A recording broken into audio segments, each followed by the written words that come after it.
नमस्कार, खबर तो समझिए में आपका स्वागत। मैं हूं आपके साथ राहुल ओझा। आप देख रहे हैं देश का पहला समझाने वाला बुलेटिन खबर तो समझिए। इस आधे घंटे में हम खबर तो दिखाएंगे ही, खबरों की पेचीदगी को भी समझाएंगे। बिहार में शिक्षा, शिक्षक और पढ़ाई कितना बड़ा मुद्दा है, ये बिहार से जुड़े हर व्यक्ति को पता है। तो आज अपने खास बुलेटिन खबर तो समझिए की शुरुआत शिक्षा से जुड़ी एक ऐसी खबर से करेंगे जिसका सरोकार लाखों छात्रों के साथ साथ लाखों शिक्षकों से भी है।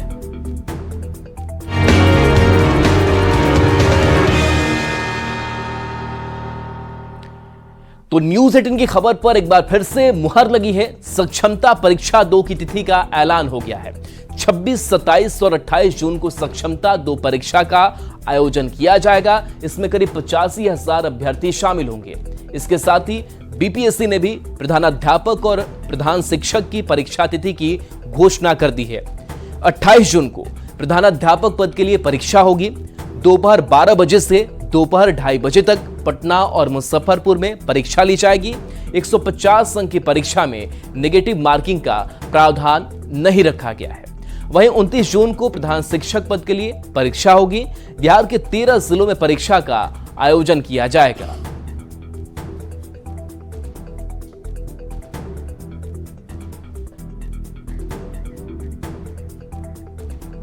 अब इस सक्षमता परीक्षा को समझते हैं। तो बिहार में 15 से 18 साल से नौकरी नियोजित शिक्षक कर रहे हैं। राज्यकर्मी का दर्जा के लिए कानूनी लड़ाई ये लड़ रहे थे। राज्य सरकार ने दर्जा देने पर सहमति दे दी, लेकिन सरकार ने शर्त रख दी कि जो कार्यरत टीचर हैं उन्हें सक्षमता परीक्षा पास करना होगा और परीक्षा पास करने के बाद ही राज्यकर्मी का दर्जा मिलेगा। बिहार में करीब 4.25 लाख नियोजित शिक्षक हैं। पहले चरण की परीक्षा में करीब 2 लाख नियोजित शिक्षक शामिल हुए। करीब 2 लाख में से 1,87,000 शिक्षक सक्षमता परीक्षा पास कर गए। उसके बाद बचे शिक्षक सक्षमता 2 परीक्षा में शामिल होंगे। सक्षमता परीक्षा 2 में वैसे वो शिक्षक शामिल होंगे जिन्हें पहली परीक्षा में बेहतर मार्क्स और बेहतर चॉइस का जिला नहीं मिला। सक्षमता परीक्षा में 85,000 शिक्षक बैठने वाले हैं। जो पास होंगे उन्हें राज्यकर्मी का दर्जा मिल जाएगा। हालांकि राज्यकर्मी बनने के लिए सरकार 5 बार परीक्षा लेगी। 3 बार ऑनलाइन परीक्षा होगी और फिर 2 परीक्षा ऑफलाइन होगी। यानी नियोजित शिक्षकों को पास होने के लिए 5 चांस दिया जा रहा है। चलिए बढ़ते आगे। बिहार के शिक्षा विभाग के अपर मुख्य सचिव पद से के पाठक की छुट्टी कर दी गई है। पाठक की जगह एस सिद्धार्थ एजुकेशन डिपार्टमेंट के नए बॉस नियुक्त किए गए हैं। इस सिद्धार्थ की गिनती गिने चुने आईएएस अधिकारी के तौर पर होती है जो रुतबा नहीं सादगी भरा जीवन जीते हैं। शिक्षा विभाग के नए एसीएस एस सिद्धार्थ आखिर क्यों दूसरे अधिकारियों से अलग है? क्यों इस अधिकारी की चर्चा लो प्रोफाइल लाइफ के लिए होती है? इस रिपोर्ट के जरिए देखिए। नाम एस सिद्धार्थ,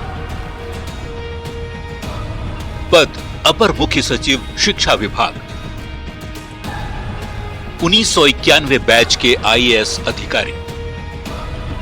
बिहार के शिक्षा विभाग के नए अपर मुख्य सचिव एस सिद्धार्थ की इन दिनों काफी चर्चा हो रही है। के पाठक की जगह नियुक्त किए गए एस सिद्धार्थ अपने डिपार्टमेंट को विवादों से दूर ले जाने और बेहतर काम के दम पर अव्वल बनाने में जुटे हैं। इस अधिकारी की चर्चा पहले से उनकी सादगी पसंद जीवन को लेकर होती रही है। आम पब्लिक की तरह पटना की सड़क पर कभी रिक्शे से चलते, कभी अपनी आईएएस पत्नी संग बाइक से सफर करते, कभी सब्जी की दुकान पर आम लोगों की तरह खरीदारी करते, तो कभी सड़क किनारे नाई की साधारण सी दिखने वाली सैलून में हेयर कट कराते। एस सिद्धार्थ की इन तस्वीरों से आप समझ सकते हैं कि बिहार के इस सीनियर आईएएस अधिकारी को बेहद सादगी भरा जीवन पसंद है। मूल रूप से तमिलनाडु के रहने वाले एस सिद्धार्थ ने आईआईटी दिल्ली से कंप्यूटर साइंस में इंजीनियरिंग और सूचना प्रौद्योगिकी में डॉक्टरेट की डिग्री हासिल की है। यही नहीं, सिद्धार्थ ट्रेंड पायलट भी हैं।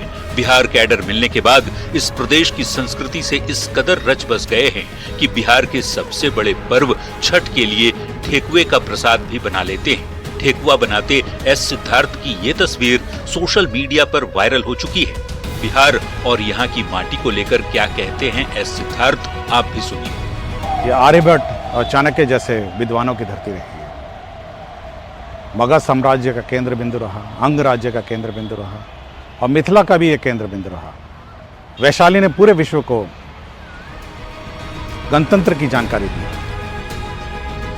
बेहद सादगी भरा जीवन जीने वाले एस सिद्धार्थ सभी के लिए प्रेरणा स्रोत हैं। सीनियर कैबिनेट रैंक के अधिकारी एस सिद्धार्थ बगैर सुरक्षा कर्मियों के घेरे के ही चलते हैं। अपनी सादगी और सद्व्यवहार से लोगों को आकर्षित करते हैं। बहुमुखी प्रतिभा के धनी डॉक्टर एस सिद्धार्थ यूं ही नहीं दूसरे अफसरों से अलग हैं। Bureau report, news 18। अब सिद्धार्थ के हाथ में शिक्षा की कमान है और उसके मायने क्या है वो समझते हैं। तो ये सिद्धार्थ बहुत ही काबिल अधिकारी है। इस सिद्धार्थ शिक्षा विभाग के पूर्व एसीएस के पाठक की तरह ही बेहद ईमानदार है। इस सिद्धार्थ मेहनती और तेज हैं, तभी इतने सालों से नीतीश कुमार के करीबी है। मतलब ये कि बिहार की शिक्षा को सुधारने की जो कवायद शुरू हुई है वो के पाठक के शिक्षा विभाग से जाने के बाद भी रुकने वाली नहीं है। सॉफ्ट तरीके से ही सही, इस सिद्धार्थ पूरी व्यवस्था को सुधारने की कोशिश करेंगे। मतलब ये है कि नीतीश कुमार ने फिर से शिक्षा विभाग को एक काबिल अधिकारी के हवाले किया है। चलिए बढ़ेंगे आगे, बात करते हैं दूसरी खबर की।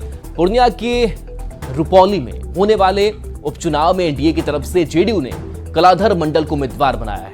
वहीं आरजेडी से बीमा भारती को उम्मीदवार बनाए जाने की चर्चा है, लेकिन पूर्णिया से सांसद बने पप्पू यादव ने रुपौली में अच्छे उम्मीदवार का समर्थन करने की बात कहकर माहौल गर्मा दिया है।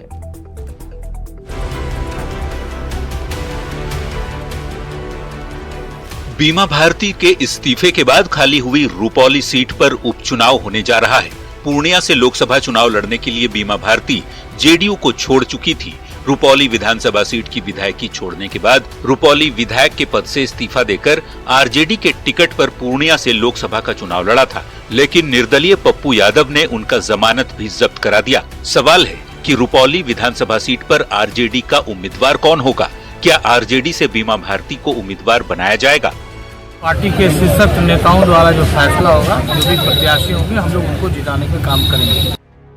अब इन सवालों का जवाब तो उम्मीदवार के नाम का ऐलान होने के बाद ही मिलेगा, लेकिन उसके पहले पूर्णिया से सांसद पप्पू यादव ने ये कहकर बीमा भारती और आरजेडी की मुश्किलें बढ़ा दी हैं कि वो किसी अलग और अच्छे प्रत्याशी को सपोर्ट करेंगे। तो हम चाहेंगे कि पुरानी घिसी पीटी राजनीति खत्म हो और एक नई लाइफलाइन जनता और बिहार की शुरुआत हो। उसमें मेरा प्रयास होगा इन चंदा चौकड़ी से अलग कोई एक रास्ता तय।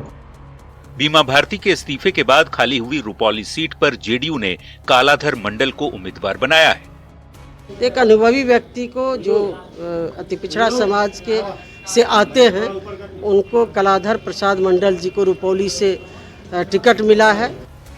कई चुनाव से जेडीयू की सीट रही रुपौली में एक बार फिर तीर चलता है या फिर लालटेन जलता है, ये तो वक्त बताएगा। फिलहाल उम्मीदवार का ऐलान कर जेडीयू ने पहली बढ़त जरूर बना दी है। तो पप्पू यादव ने बयान देकर बीमा भारती और आरजेडी की मुश्किल बढ़ा दी है। वैसे अब सबकी नजर जुलाई के महीने में होने वाले उपचुनाव पर टिकी है। न्यूज़ 18 के लिए पूर्णिया से कुमार प्रवीण के साथ ब्यूरो रिपोर्ट। अब रुपौली के रण को समझते हैं। बिहार की 243 सीटों में से एक रुपौली विधानसभा क्षेत्र। साल 2000 में पहली बार बीमा भारती रुपौली से निर्दलीय विधायक बनी। आरजेडी के टिकट पर 2005 में भी विधायक बनती हैं। उसके बाद से बीमा भारती 3 बार रुपौली से चुनाव जीत चुकी हैं। 2024 की बात करें तो पाला बदलकर बीमा भारती आरजेडी से जेडीयू में चली गई और पूर्णिया से लोकसभा का चुनाव लड़ी और हार गए। बीमा भारती के इस्तीफे के बाद रुपौली में उपचुनाव हो रहा है, यानी कह सकते हैं कि रुपौली सीट जेडीयू की परंपरागत सीट है। अब जेडीयू ने रुपौली से कलाधर मंडल को उम्मीदवार बना दिया है, जबकि महागठबंधन से कौन उम्मीदवार होगा ये किसी को नहीं पता। और तो और बीमा भारती की जमानत जब्त कराने वाले पप्पू यादव फिर से आरजेडी और बीमा भारती की मुश्किल बढ़ा सकते हैं। चलिए बढ़ते हैं आगे। तेजस्वी यादव के बिहार में लॉ एंड ऑर्डर और यादव समाज के लोगों की हो रही हत्या के आरोप पर सियासत जारी है। एनडीए नेताओं ने तेजस्वी यादव पर पलटवार किया है। जेडीयू एमएलसी नीरज कुमार ने कहा है कि क्या तेजस्वी यादव बिहार में खौफ का वातावरण बनाना चाहते हैं। से अपराधीकरण हो चुका है, अपराध का बोलबाला हो चुका है। वो लोग तो खेत नहीं करते हैं। क्या माननीय तेजस्वी यादव जी बिहार में आप खौफ का वातावरण बनाना चाहते हैं? बिहार में कानून व्यवस्था के मुद्दे पर विपक्ष और सत्ता पक्ष आमने सामने हैं। दोनों तरफ से ही हो रही बयानबाजी ने बिहार के राजनीतिक पारे को और ज्यादा चढ़ा दिया है। सियासत तेजस्वी यादव के उस बयान के बाद शुरू हुई जिसमें तेजस्वी यादव ने यादव जाति के लोगों को टारगेट करने का आरोप लगाया था। और छपरा में तो लगातार ऐसी घटनाएं हो रही है, लगातार यादव समाज के लोगों को जो है वहाँ गोलियां मारी जा रही है। यादव को टारगेट करने वाले तेजस्वी के बयान पर एनडीए नेताओं की तरफ से पलटवार शुरू हो गया है। जेडीयू प्रवक्ता नीरज कुमार ने पूछा कि क्या तेजस्वी यादव बिहार में खौफ का वातावरण बनाना चाहते हैं। एनडीए नेताओं ने सवाल उठाया कि क्या अपराध में भी तेजस्वी यादव जाति और धर्म देखेंगे।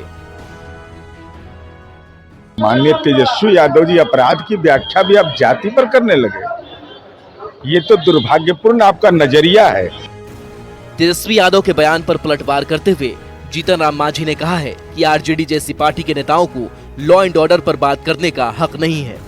तेजस्वी प्रसाद कहते हैं तो नहीं करते हैं। अभी पुराने जमाने का 2005 के पहले का जो लॉ एंड ऑर्डर था, जंगल राज था, उस चीज को याद करते हैं तो सब लोगों का रुआं कांप जाता है। अपराध और अपराध पर सियासत कोई नई बात नहीं है। विपक्ष की तरफ से सवाल उठाए जाते हैं, सत्ता पक्ष के नेता सफाई देते हैं, लेकिन सवाल है कि क्या तेजस्वी यादव अपराध को जातीय रंग देने की कोशिश कर रहे हैं। न्यूज़ 18 के लिए पटना से धर्मेंद्र कुमार और गया से एलन लिली के साथ ब्यूरो रिपोर्ट। अब अपराध पर जातीय सियासत को समझते हैं। बिहार में जाति की सियासत हमेशा से होती आई है। यही वजह है कि यहां जातीय समीकरण वाली पार्टियों का दबदबा रहा है। लालू प्रसाद की पार्टी आरजेडी को एमवाई समीकरण की पार्टी माना जाता है, यानी यादव और मुस्लिम समीकरण की पार्टी। जेडीयू को लौकुश समीकरण की पार्टी माना जाता है, यानी कुरी और कुर्मी समीकरण की पार्टी। एलजेपी की बात करें तो दलित वोट वाली पार्टी ये मानी जाती है। बिहार की राजनीति में क्राइम एक बहुत बड़ा मुद्दा रहा है। बढ़ते अपराध की वजह से ही कभी आरजेडी की सरकार चली गई थी। अब तेजस्वी यादव अपराध पर एनडीए सरकार को घेर रहे हैं और चुनाव के समय छपरा में हुई हत्या को जातिगत बताने की कोशिश कर रहे हैं। सवाल है कि अपराध में भी जाति और धर्म देखना क्या ठीक है। बढ़ते हैं आगे और बात करते हैं दूसरी खबर की। केंद्रीय लघु उद्योग मंत्री जीतन राम मांझी ने लालू प्रसाद की सरकार में मुख्यमंत्री आवास पर किडनैपिंग की पंचायती का आरोप लगाया है। मांझी के आरोप पर बिहार की सियासत और ज्यादा लहर गई है।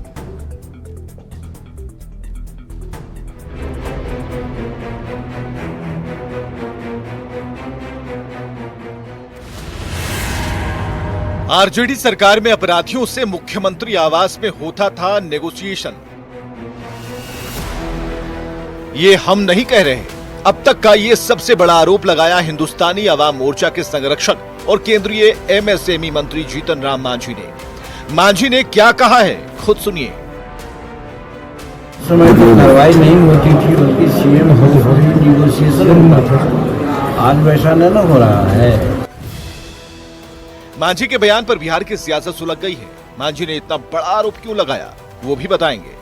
पहले बीजेपी प्रवक्ता नीरज कुमार का बयान सुनिए। नीरज कुमार ने मांझी से भी 2 हाथ आगे बढ़कर आरोप लगा दिया कि 2005 से पहले आरजेडी की सरकार में मुख्यमंत्री आवास से अपहरण हुए व्यक्ति की रिहाई होती थी और मुख्यमंत्री आवास में ही अपहरण के मामलों में अपराधियों से नेगोशिएशन होता था।